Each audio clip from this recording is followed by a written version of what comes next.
Amang Diyos namin, kami po'y lumalapit sa inyo. Humihiling kami na kausapin niyo po kami sa isang simpleng paraan. Nawa po, Panginoon, ay mapagpala kami sa inyong ibibigay sa aming mensahe.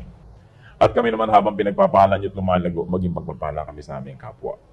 Tayapain niyo po ang aming loob, patahimikin niyo po ang aming puso. Kayo po ang maging tunay na tagapagsalita. Tungtungan po ng inyong paa, ang inyong lingkod, at kayo aming maitaas. At ang inyong likod ay daluyan ang iyong mga salita. Napawang sa inyo lang po namin hinihiling na manggaling. At nawa, Panginoon, magliwanag ang inyo pong kagandahang loob sa aming kalagitnaan. So, Father, we ask you to be our speaker. Lead us unto greater knowledge of you. Salamat, Ama. Kayo po ay aming hinihiling na mangusap. Sa ngalan ni Jesus na iyong anak at aming Panginoon at tagapagligtas. Life lessons from cellphone use. Unang-una, iwasang mag-lowbat agad. Di ba ang mga tao, malaking problema yan pag nag-lowbat. Do not use it excessively. Huwag laging gamitin. Huwag gamitin sa napakahabang mga conversation at telephone calls. In other words, pati mga games dapat at yung mga ibang gadgets, hindi pinagagamit sa cellphone para manatiling meron siyang baterya. Do not expend, do not use, and do not waste power needlessly. That is the lesson in the cellphone. Anong lesson ang pwede natin ngayong makuha mula dyan para sa ating spiritual life? Sa Exodus 18, 21 to 22, napakalayong panahon ang agwat, ay nagkaroon ng malaking problema si Moses dahil sa dami ng kanyang pinangungunahan. At alam niyo po ang mga tao, laging gusto yung top leader ang aasikaso sa kanila. Parang sa church ngayon, lahat ng may problema, gusto yung head pastor ang magka-counsel. Lahat ng mga ikakasal, gusto yung head pastor ang magkasal. Lahat ng inilibing, lahat ng i-dedicate kay tao, tricycle o TV, gusto yung head pastor. Yan ang naging problema ni Moses kasi ang daming tao, kulang siya. Kaya tuloy ang kanyang paglilingkod ay naging manipis na lamang at kulang-kulang at napakadali niyang mapagod. Pinagsabihan siya ng kanyang biyanan na lalaki na si Jethro kung anong kanyang dapat gawin. But select capable men, sabi, from all the people. Men who fear God, trustworthy men who hate dishonest gain, and appoint them as officials over thousands, hundreds, fifties, and tens. Have them serve as judges for the people at all times, but have them bring every difficult case to you. The simple cases they can decide themselves. They will make your load lighter because they will share it with you. Talagang maraming mga matatanda, matalino. At ang payo ng matandang lalaki, hatiin mo ang mga tao, tumawag at pumili ng mga may kakayanan, mga makadiyos, magandang kalooban, at sila ang paharapin mo sa mga tao. Hati-hatiin mo ng libo-libo, daan-daan, 5-50, 10-10, at bigyan mo ng mga mangunguna sa kanilang pangkat, para yun ang nakikinig ng mga problema nila, lumulutas sa kanilang mga suliranin, nagbibigay ng mga pasya sa mga nag-aaway at hindi magkasundo, at yun na lang mahihirap na kaso ang dalhin sa'yo. In other words, sinasabi ni Jethro kay Moses, para di ka malobat, kailangan huwag masyadong gamitin ang unit. In cellphone language, do not overuse the unit. In life, do not overuse yourself. Do not overuse others. Delegate, like Jethro advised, share the load. Sa buhay po natin, kung minsan pagod na pagod ang nanay o yung tatay o kung sino man yung nagdadala ng lahat ng bigat, tapos yung iba, wala man lang responsibilidad. Yung isa o dalawang responsableng miyembro ng pamilya sa kanila niya ipinapasan ang lahat ng mga suliranin, ang lahat ng mga gawain. Kaya sila ay sobrang nagagasgas, napupudpod, sobrang napapagod ang isip, ang katawan. Tapos yung mga tamad at mga batugan, laging masasaya at laging walang ginagawa. Kaya katulad ninong, don't overuse. Ang lalo ang mga tao ko, bakit tayo ganon? Sapagkat may anak ka na isang masunurin, lagi na lang yun ang utusan mo. Meron kang isang anak na matino, lagi na lang yun ang dadaganan mo. At kung minsan yung pa ang aasahan mo na gumastos doon sa mga tamad na tayo magtrabaho, bakit natin ginagasgas sobra yung mga pinapakinabangan? It becomes unfair. So tulad nyo sa cellphone, huwag masyadong gasgasin. Kaya katulad din sa cellphone language, keep the message short. Si Jesus nga, sabi niyo po ng Panginoon natin sa Matthew 5:37, simply let your yes be yes and your no be no. Kita niyo may connection? Huwag masyadong maraming salita. Ang mga tunay pong paniwalang mga pangungusap ng Panginoon, yung mga Sermon on the Mount, maiiksing mga sentences. No? Talagang yan ang pwedeng matandaan hanggang maisulat dahil maiiksi.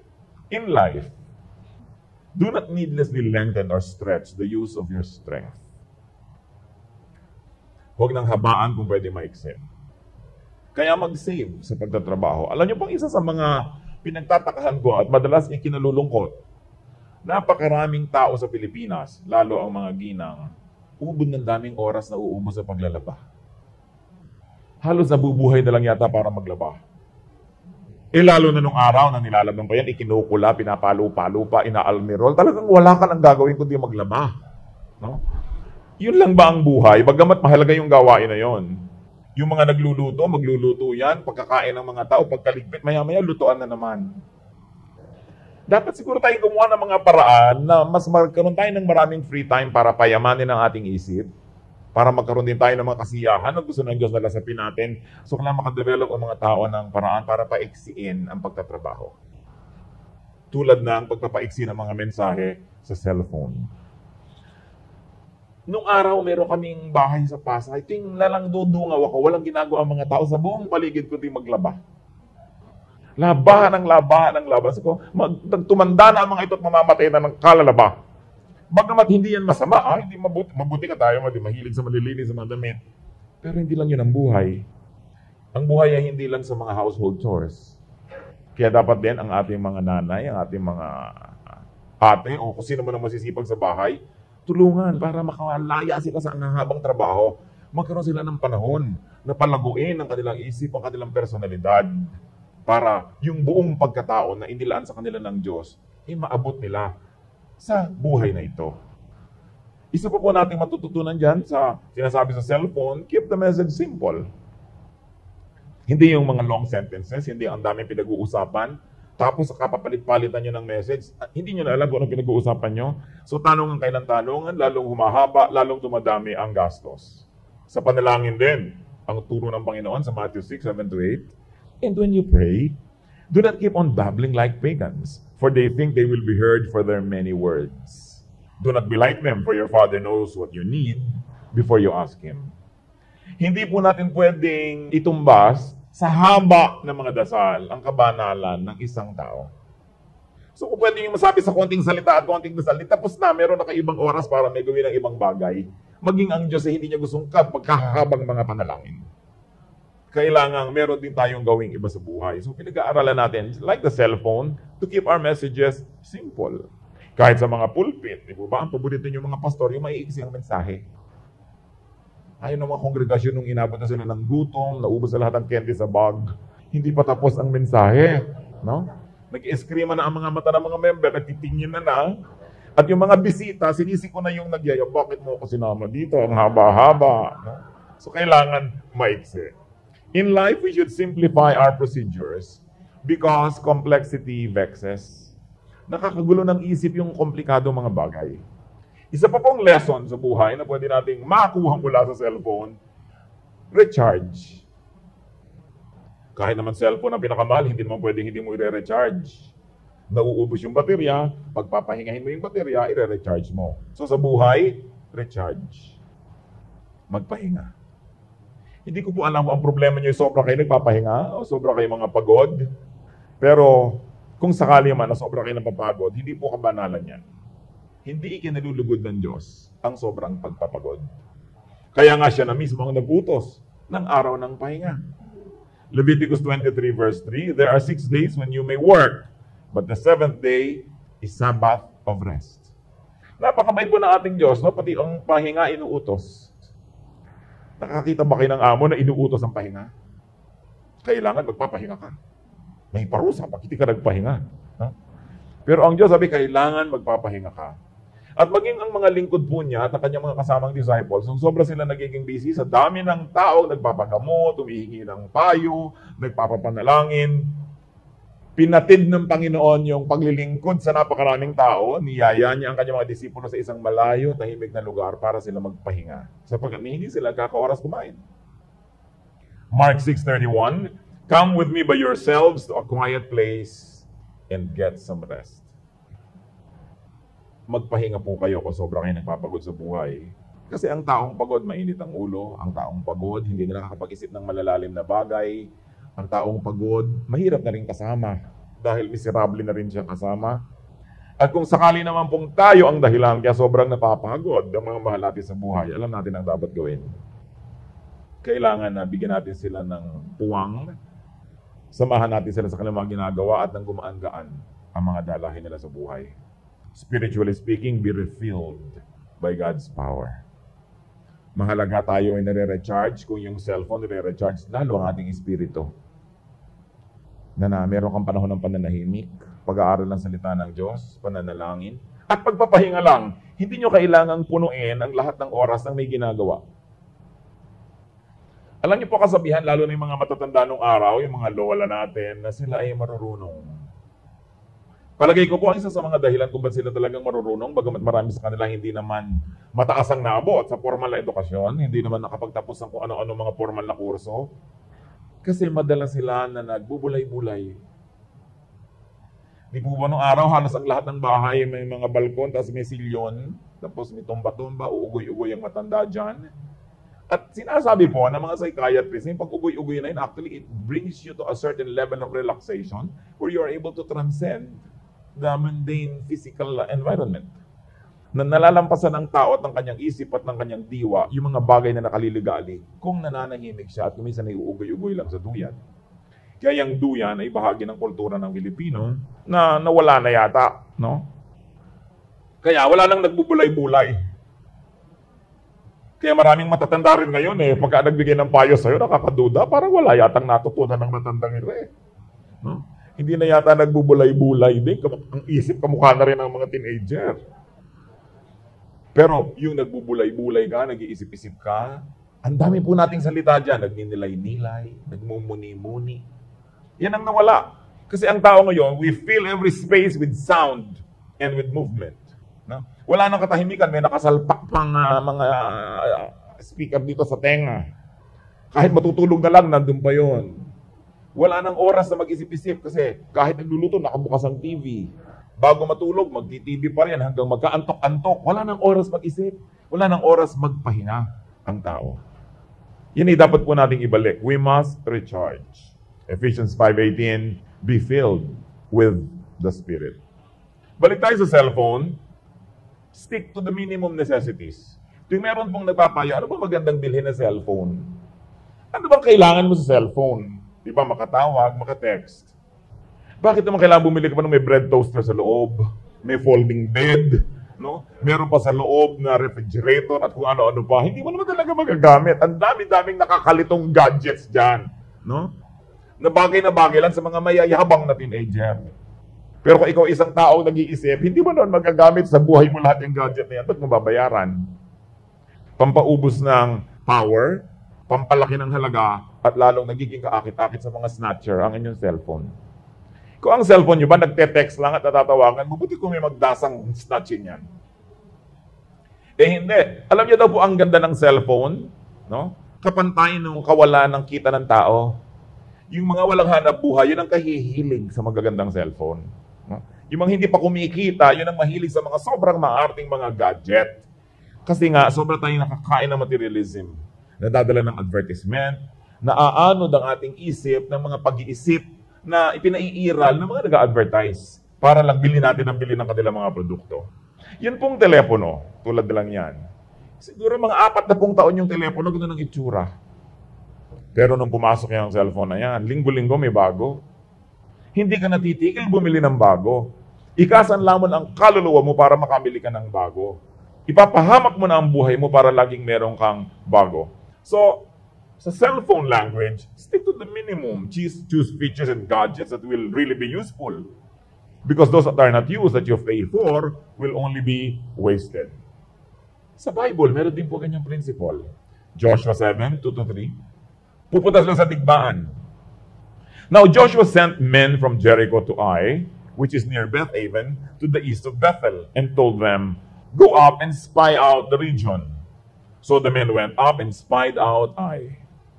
When they returned to Joshua, they said, not all the people will have to go up against Ai.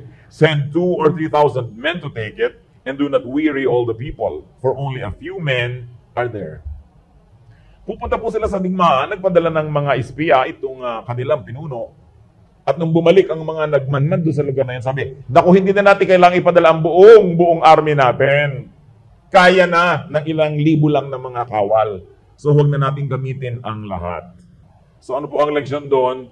Yung hindi mo naman gagamitin, huwag mo nang isama. May mga tao po nakuha na lumiko na yung mga spinal column kasi dala lahat sa bag. Kahit hindi naman nila magagamit sa maghapon na yun. No? Ang dami-dami nilang dala kahit sa buhay. Ang dami-dami nilang dinadala na hindi naman dapat dalhin. Kaya sabi rin ng Panginoon sa Matthew, don't worry about tomorrow. Tomorrow will worry about itself. Let the day's own trouble be sufficient for the day. So, ganun din yung dala-dala natin. Kaya nga pati panalangin, sabi, give us this day our daily bread. Ibigay mo po sa amin yung kakanin namin sa araw na ito. Huwag mong problemahin yung bukas kasi yung Diyos nandun pa rin bukas. Marami pong mga tao, kaya sila hindi nagkakaroon ng katahimikan sa buhay. Yung resources na ibinibigay sa kanila ng Diyos ngayon, pinipilit nilang hatiin para sa kanilang pangangailangan ngayon at para bukas. Sabi ng Panginoon, binigay ko yan sa iyo ngayon, ubusin mo lahat ngayon. Yung bukas, may bukas pa uli yun. Basta willing ka uli magtrabaho, willing ka uli kumilos. Of course, hindi naman literal yun. Maganda rin may savings sa kote. Ang pinag-uusapan lang, huwag mong sobrang pag-isipan yung konting need mo, ang dami-dami mong ina-allocate na resources. Ang dami-dami mong dinadala. Simplify. Sa buhay natin, have only what it takes to accomplish the work. Be efficient. Bakit nga po ba halimbawa, marami mga opisina na lulugi, ang dami-daming empleyado na wala namang ginagawa. Yung isa taga-tatak ng ganito, yung isa taga-staple sa banda doon. Bakit kailangan 5 empleyado to kaya naman gawin ng 2? Then sweldohan mo yung 2 ng mas malaki-laki. Kaya nakita po natin yung principle sa Bible, huwag nang dalhin ang buong hukbo. Konti na lang kasi kaya na ng konti. Most of the time, we overkill. Hindi naman kailangan ganun karami. Ganun ang ating ginagawa. So in life, travel light. Have an effective team. If you have work to do, an effective team. And define what is really needed from what is wanted. Magkaiba po yung gusto sa kailangan. Ang madalas nalilito ang tao kung ano yung kailangan at kung ano ang gusto. Hindi dapat ang tao nagkakaroon ng discontentment kung alam lang niya na magkaiba ang kailangan sa gusto. Luke 10:41-42. Sabi ng Panginoong Hesus, Martha, Martha, the Lord answered, you are worried and upset about many things, but only one thing is needed. Nag-aalala po itong si Martha na hindi masyadong maging maganda ang kanilang handa, hindi masyadong maging maayos ang pagtanggap sa bisita. So yung kapatid niyang babae na si Maria na nakikinig sa paanan ng Panginoon ng mga mahalagang katuruan, pinipilit niyang kalad ka rin sa kusina para makasama niya sa paghahanda ng pagkain. At sinabi ng Panginoon, bagamat maganda yan, paghahanda na yan, pero hindi naman yan ang kailangan talaga ng tao. So simplihan mo na lang yan para hindi lang yung kapatid mong si Maria, ikaw man may makapakinig ng salita ng Diyos. Kumisan sa atin din sa church, hindi ko alam sa inyo, inyong mga kasaysayan, pero yung mga anniversary ng church, pagod ang lahat. Wala nang nakakapakinig ng message, wala nang nakaka-worship dahil lahat nandun sa likod, nangyahiwa, nagtatantad, naghahanda ng kung ano-ano, ang mga technician, ang mga dancer, ang mga musician, ang dami-dami nilang hinanda, yung sobrang napakagarbong mga programa. At the end of the day, wala namang na-bless. Napagod lang, nag-away pa iba, nagkatampuhan, na wala ang kutsara ni ganitong sister, so ayaw na niya magpahiram uli. Takot-takot na gulo. Dahil ginagawa nilang elaborate. Sabi ni Lord, simplihan mo na lang yan para may oras ka pa na manahimik, makinig, mag-aral. Huwag mong guluhin ang iyong buhay. Inaasahan ko po mga kapatid, na habang ito'y ating mga binabanggit dito, ay umaandar ang inyong imahinasyon at nai-apply nyo sa inyong buhay ang pinag-uusapan natin. Kasi hindi ko kayang i-apply yan para sa inyo. Gusto ko lamang nabigyan kayo ng mga suggestion na isipin natin ito. Maraming bagay ang hindi kailangan. Nung minsan, mayroong isang nagkukwento, may kumakatok sa kanilang tarangkahan na kamag-anak na di nila nakikita ng ubod ng tagal. Napakatagal. Pag ang kamag-anak nyo dumating sa inyong tarangkahan, matagal nyo hindi nakikita, sa palagay nyo dahil love kayo? Dahil miss kayo? Mangungutang yon. Kaya kayo natuntun. Wala nang iba. Alam ka namang love na kayo. No? Madaling araw, nandun na, kumakatok dahil miss kita. Kaya mga kamag-anak, nakakatakot pag may sumusulpot sa harap ng bahay mo. Yun nga, magpapakasal. Nangungutang ng napakalaking halaga. Yung inuutangan pa naman niya, hindi naman nakasal sa simbahan yung mag-asawa na yon dahil nga nagtipid nung silang ikakasal. Nagpakasal nila sa ilalim ng hagdan ng City Hall. Hinila yung dumadaan, naging witness para makasal. Tapos ngayon, uutangan niya ng pagkaraklaking halaga para ikakasal daw yung anak niya. Nakita nyo, wala ka palang pampakasal ng malaki. Di huwag mo laki yun. Mahirap ba yun? Yung iba nagkakautang-utang, magdedebo ang anak. Gusto pa may malaking hagdan na papanaugan kahit yung bahay nila ang liit. So dudugtungan ng hagdan para mukhang prinsesa habang nananaog, etc. etc. When people live within their means, life will be a lot simpler. Hindi tayo mapupuno ng mga discontentment kung tinatanggap natin itong kalagayan natin ngayon. Hindi yan. Simple. Hindi yung masyadong malaki ang ginagawang simula tapos hindi maituloy. Papapasukin ang anak sa pagkamahal-mahal na school tapos hindi naman maitutuloy. Hirap na hirap. Kung ano yung katotohanan, tanggapin para gumaan-gaan ang buhay. Sabi ni Lord kay Martha, many things are not needful. At sabi sa Hebrews 12:1, let us throw off everything that hinders.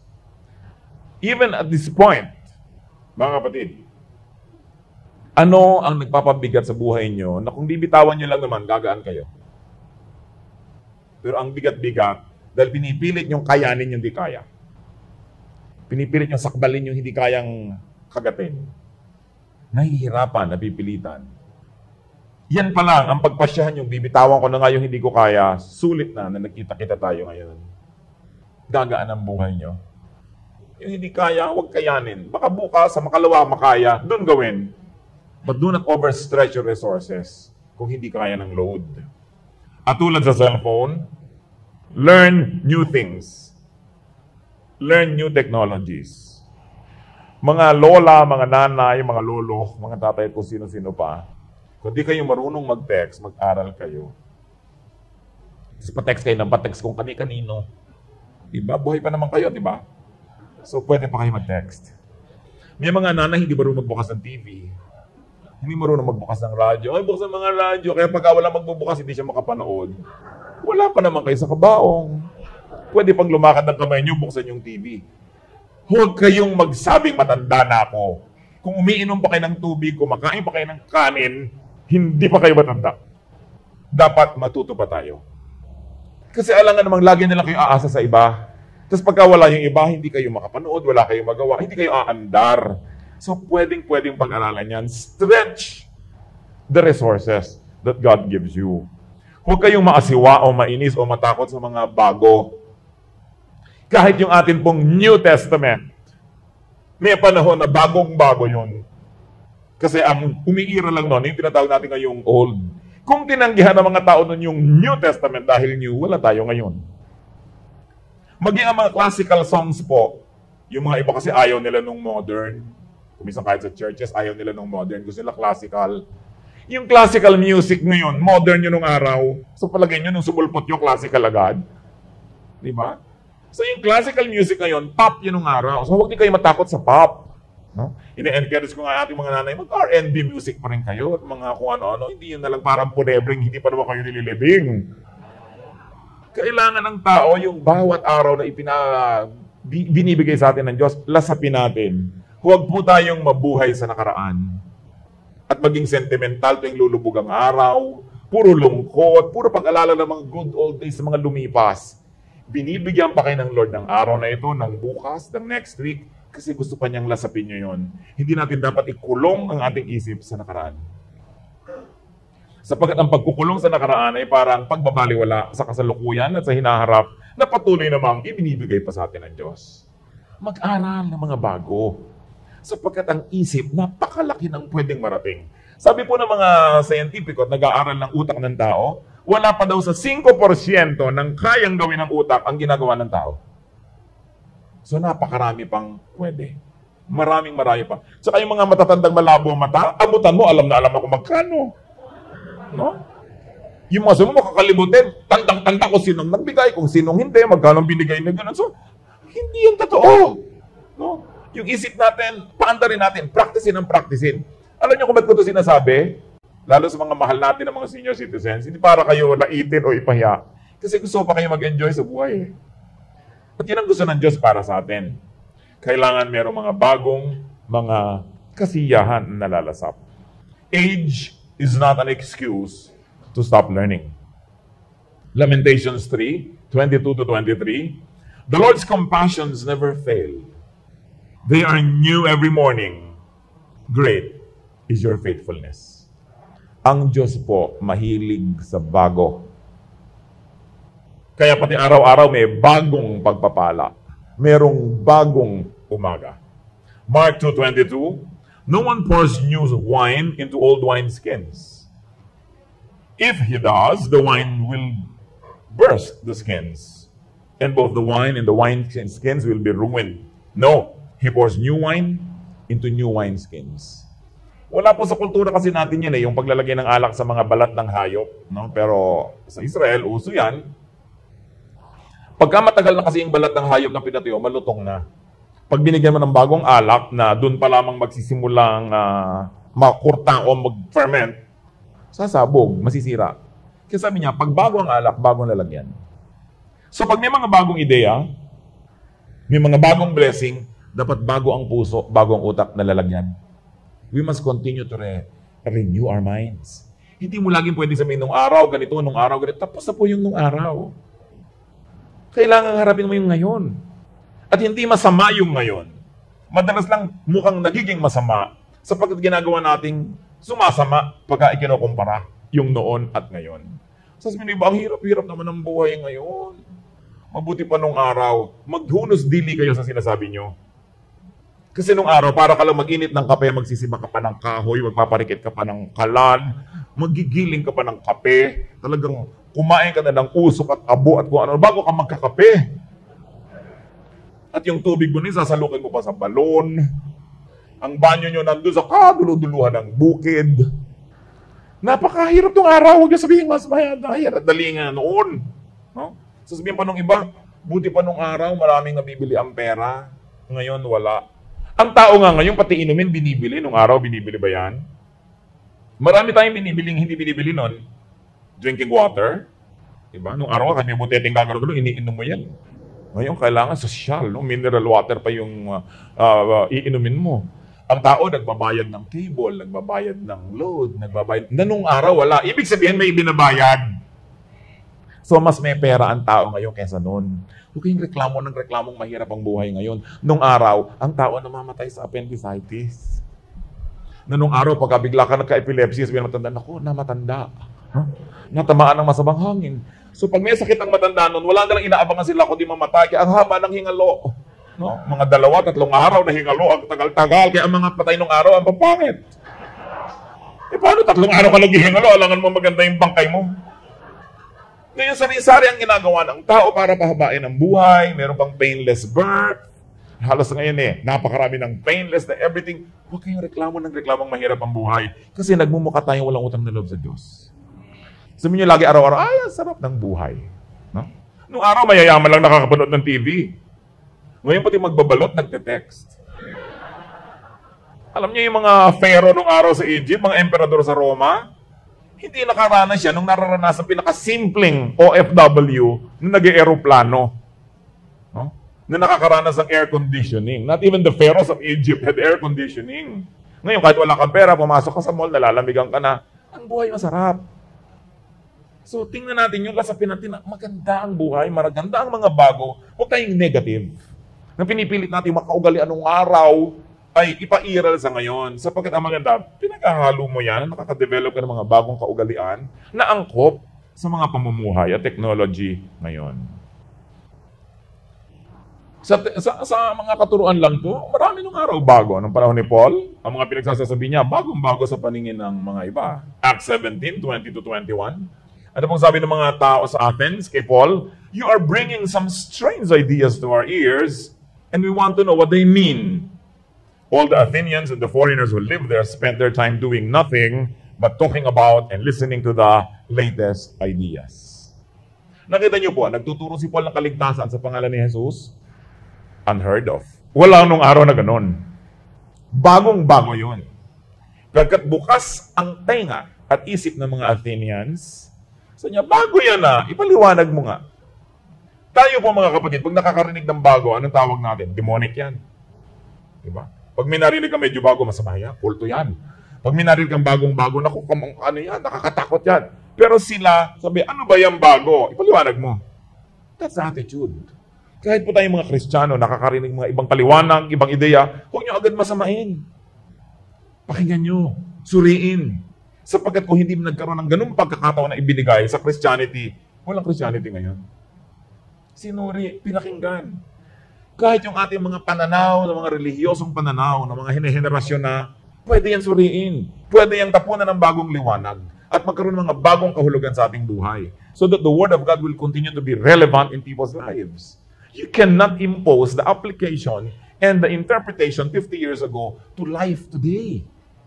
Hindi nagbabago ang salita ng Diyos, pero nagbabago ang buhay ng tao, nagbabago ang lahat ng bagay at mga pananaw. Kailangan patuloy na magbago ang ating scholarship.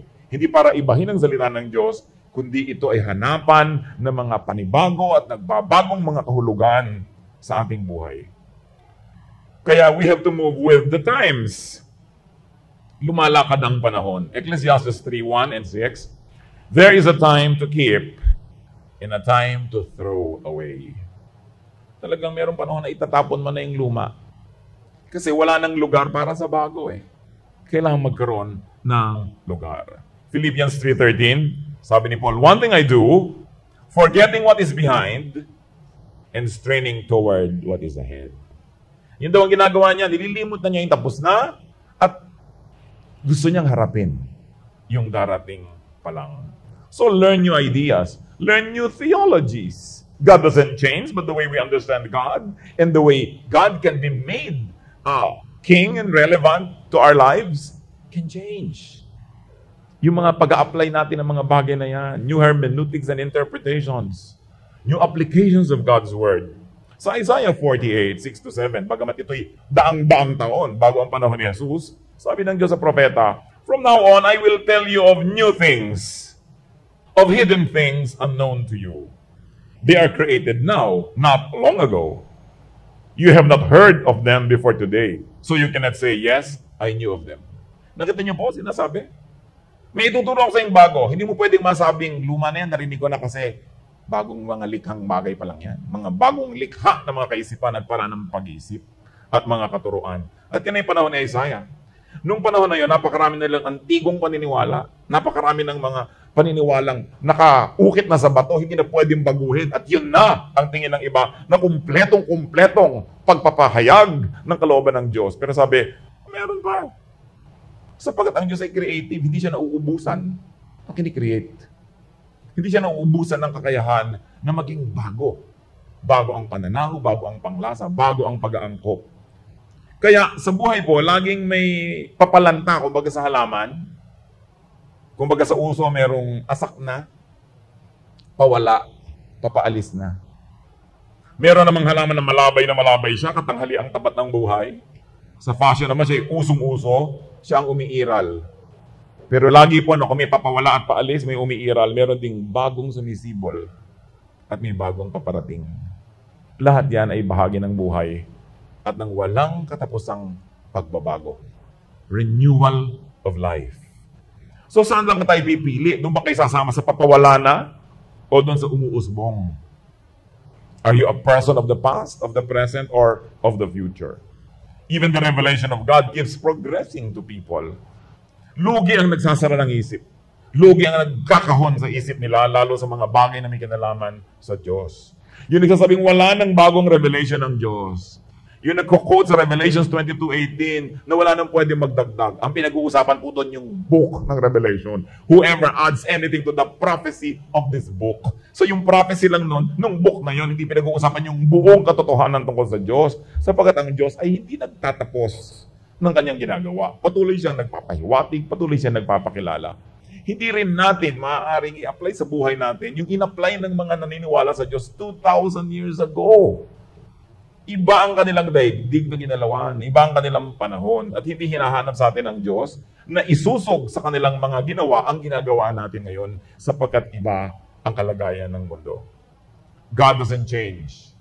But we must be progressive in the interpretation and the application of God's never-changing message. So what is important is to renew your mind, your heart, and your personality. Romans 12:2, be transformed by the renewing of your mind.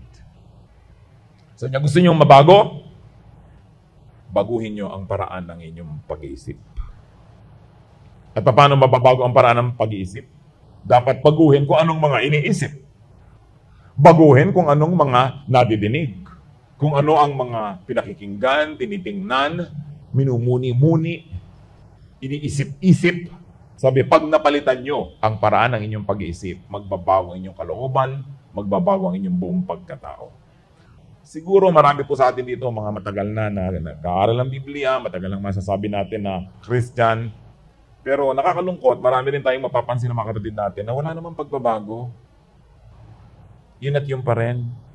Si chismosang Feli, chismosa pa rin. Nadagdagan pa. No? Yung babaerong si KRD, babaero pa rin. No? Yung si mayabang na ganun pa rin. Itong si dalagang ito, nakakalimang abortion na kahit nasa choir. Yun at yun, wala nagbabago. Nakakakita ba kayo ng ganun? Kasi hindi nagbabagong pag-isip. Yung maramdamin pa rin. Pagka hindi mo na-imbita, magdaramdam pa rin. Kasi ang iniisip rin niya, pag hindi ako na-imbita, hindi ako pinapahalagahan, magdaramdam ako. Kung pabaguhin mo pag-isip mo, hindi ako na-iimbita siguro dahil baka busy, dalimutan ako. O baka may ibang dahilan, hindi ka ngayon magtatampo. Pero pag hindi mo pinalitan ng paraan ng pag-isip mo, lagi ang ending ng iyong iniisip dun sa dati. Kasi hindi ka na nagbago. At marami pong mga tao hindi naniniwala sa ating pananalig sa Diyos kasi nakikitang wala tayong pagbabago. Bible naman ang Bible yan, ganyan pa rin yan. Diba? Mayabang pa rin yan, ganito pa rin yan, ganun pa rin yan. Pagkamat siguro sa buhay na ito na napaka-iksi, hindi naman talaga tayo magiging perfect. Pero ang mahalaga, nagkakaroon ng pag-asenso, pagbabago, pag-unlad ang ating espiritu. At yan ay sa paraan lang ng pag-iisip. Paano mo binibigyan ng kahulugan ng isang salita? Paano mo binibigyan ng kahulugan ng isang kilos, ng isang gawa? At paano ka kumikilos dahil sa narinig mo, yun ang nagiging pagkatao. Be transformed by the renewing of your mind. Paano ka matatransform kung hindi mo binibigyan ng isip mo ng panahon na mag-isip? Na kung may nakagalit ka, mag-iisip ka ba man lang na, teka, babalik na rin kong sitwasyon. Kung ako siya, ano nga bang gagawin ko? Tama ba yung ginawa niya? Kung ako siya? Hindi, lagi na lang natin iniisip, ako, ikaw, so ako tama, mali ka. Pero oras na nagkakaroon ng mga pagtatalo ang mga tao, manahimik ka lang sandali, kung ako yung kapatid ko, na inagawan ko ng mana, magkagalit nga ba ako? Oo nga. So dapat lang nagalit siya sa akin dahil inagawan ko siya. So magbabago ka ng pag-iisip. So isinasalin mo, nililipat mo yung kalagayan sa kalagayan ng iba, inuunawa mo sila mula sa kanilang pananaw, at lalawak ang ating isip. The Word of God does not change. But its reading, its interpretation, its application must fit the realities and context of the hearer. Kailangan yan. Bagay, tugma. Pag ginawa natin yun ang ating pananalig, ang ating relihiyon, ay hindi magiging pabigat, kundi magiging pagaan sa buhay natin. Paano nyo malalaman kung hindi tama ang paglalapat natin ng mga salita ng Diyos sa ating buhay? Nagiging pabigat, nagiging pahirap, nagiging dagdag na krus sa ating buhay, yung ating relihiyon. Pero ang sabi ng Panginoon, I came that they might have life and have it to the full. At pinakabilin-bilin niya, come to me all of you who are tired and heavy laden, I'll give you rest. Yun po bang inyong relihiyon, yung inyong pananalig, yung inyong mga ginagawa sa ngalan ng Diyos, nagbibigay sa inyo ng rest? O puro pagod, puro stress? Siguradong may mali. Hindi mahirap malaman. Pag nagsasapatos kayo, naglalakad kayo, at may sakit-sakit na tumatama sa inyong talampakan, alam nyo baka mayroong tamtak sa loob o may bato, may mali. So ganun din ang ating pakikitungo sa Diyos. Kung nagiging mapakahirap, ang tawag ang hirap na maging Christian, at nadidinig niya ko minsan, ang hirap na maging Christian. Pag pahirap si Kristo, ibig sabihin may mali sa ating pagbasa. May mali sa ating pag-apply. Kasi hindi siya dumating sa ating buhay para tayo pahirapan, kundi para pagaanin ang ating buhay. So may mali kang theology dyan. May mali kang application, kaya ka nahirapan. Kaya dapat nating tingnan. Diyos lang ang banal. Ang mga tao na lumilikha ng mga theological stand ng mga grupo ay hindi Diyos. Maaaring tanungin, maaaring ibahin ang mga stand na yan. sapagkat kapwa-tao lang natin ang gumagawa. Pero hindi, katagalan kasi pag may title ka o matagal ka na, nagiging para ka na rin Diyos. Hindi ka na rin pwedeng tanungin, hindi na pwedeng ibahin dahil yan ang nakalagay sa ating kataas-taasang kasulatan, yan ang nakaugalian. Nagiging pabigat ang relihiyon sa buhay ng tao. Ang Diyos, dumadating sa ating buhay para tayo bigyan ng kapahingahan at maging ng kasiyahan. At siguro po sa dami-dami na matututunan natin sa cellphone, isa na lang, tulad sa cellphone, pass a load. Yung pong pass a load, it's a very unique Filipino phenomenon. Wala niyan abroad. At kung ginagawa man abroad, sa mga Pilipino pa rin. Kasi tayo mga Pilipino, sobrang mapagmahal. No? Kahit ikaw na ang nagpapass ng load sa manliligaw mo, magpapass ka na, may manligaw na lang. Wala ka namang load. Ay, naloadan kita. Ipapangutang kita. Guwaping, basta text mo lang ako. So, mahilig tayo mag-ganyan, magpass ng load. Kaya nga, may nagpapayo sa akin, ano man palagay nyo, magka-match ba kami ng aking napupusuan? Sabi ko, kung kailangan mong pasahan siya ng load para ka lang yung textan, hindi kayo match. No? Gumising ka. No? No? Kaya lang text sa'yo, may binibigay ka kasi. In any case, mahilig tayo magbigay. So, share your power, your spiritual gifts, your insight and wisdom, your spirituality with others. Pass the spiritual load. Kung tayo mga Pilipino, magaling mag-pass ng load ng telepono, lalo naman dapat tayo magaling mag-pass ng spiritual load. Magpapatotoo tayo, magdadala tayo sa Panginoon, mag-share. Yun ang magaling tayo. I-pass niyo yung load na yun sa maraming tao. 2 Timothy 2:2, and the things you have heard me say in the presence of many witnesses, entrust to reliable men who will also be qualified to teach others. 4 generations ang nagpapasa. Sabi ni Paul, at yung narinig mo mula sa akin na nakarating sa iyo, ituro mo sa mga maaasahang mga tao na pwede pa magturo sa iba. Pass the load. Yung alam natin, nadidinig natin sa Biblia, sa mga churches, sa mga Bible study, pass it on to others. Hindi natin kailangan ng superheroes ng mga missionaries kung ang bawat isa lang nagpapass ng tigko-konting nalalaman nila para tayong mumunting mga asin ng sanlibutan, magkakaroon ng lasa ang lahat. If you will pass your load. Hindi ko alam at hindi ko na kayo tatanungin kung sino nakaranas sa inyo na mag-pass ang load. Pero ang tatanong ko ito, nakapag-pass na ba kayo ng spiritual load? Nadala nyo na ba sa Panginoon yung mga tao? Yung mga alam nyo na i-pass nyo na ba? Yung inyong mga panalangin na i-pass nyo ba? Kaya ko ginawa example yung texting na to. Kasi like tayo nag-text, ngayon siguro you'll never look at texting again in the same way. Na pagka nag-recharge kayo, sabi nyo, teka, kailangan na mag-recharge ang espiritu ko. Magko-quiet time ko naman. Mananahimik ako. Dahil pag kami humihingi ng load o nagpapasang load kayo, sabi niya, teka, napasa ba ako ng load ng mga katuroan ng Diyos? Ng mga kanyang mga itinuturo para tayo gumaan ng buhay? Lahat ng mga bagay na yun, mga kapatid, alalahanin nyo, tumihawak kay self.